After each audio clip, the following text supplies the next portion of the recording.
Sinisiyasat na ng mga otoridad ang kuha ng CCTV sa sinakyan ng pageant contestant at nobyo niyang Israeli bago natagpo ang sunog ang SUV sa Tarlac. Nakatutok live si Oscar Oida. Oscar!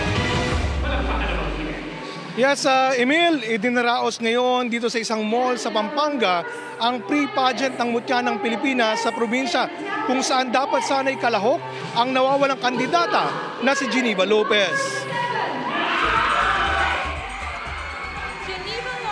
Isa sana ang 27 anyos sa si Geneva Lopez sa 16 na kandidata ng Mutya ng Pilipinas Pampanga na sasabak dapat sa pre-pageant ngayong araw.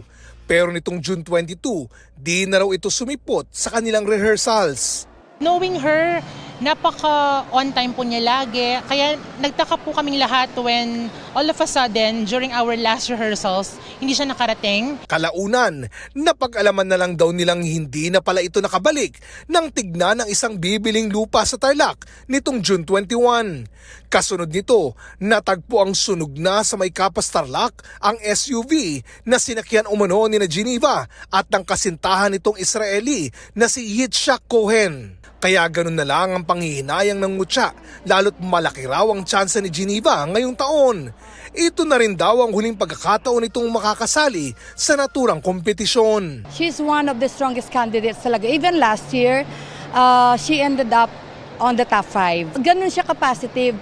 And makikita mo sa kanya, even though she did not win the crown last year, yung positivity nasa kanya.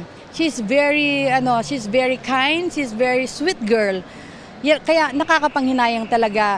Ang mga kapwa-kandidata ni Geneva, napalapit na raw sa kanya na parang tunay nilang ate. Malungkot po syempre, as much as gusto mo mag-enjoy, minsan naiisip mo kung nasan na siya. Sana kung mahanap siya or kung nasaan man siya ngayon, sana safe po siya.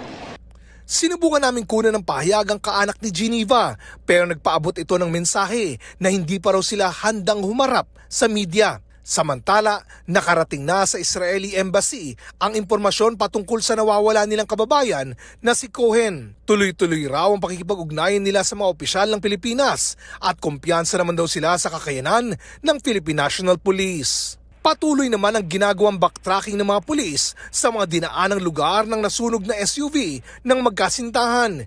Ilan sa mga hawak na CCTV ngayon ng pulisya ay ang mga kuwang ito sa Angeles, Pampanga, kung saan makikita ang pag-alis ng SUV mula sa kanilang lugar sa Barangay Malabanyas hanggang sa makaabot ng SCTEX. Ito'y magandang susi para ma-resolba ang ginagawang investigation ng kapulisan, lalo na ang Kapas Police Station. Samantala, naisumiti na ng Kapas Fire Station sa kanilang national headquarters ang mga debris ng nasunog na sasakyan para matukoy ang sani ng sunog. Ang concentration, parang yung location ay nasa bandang driver side sa front, tsaka yung engine bay.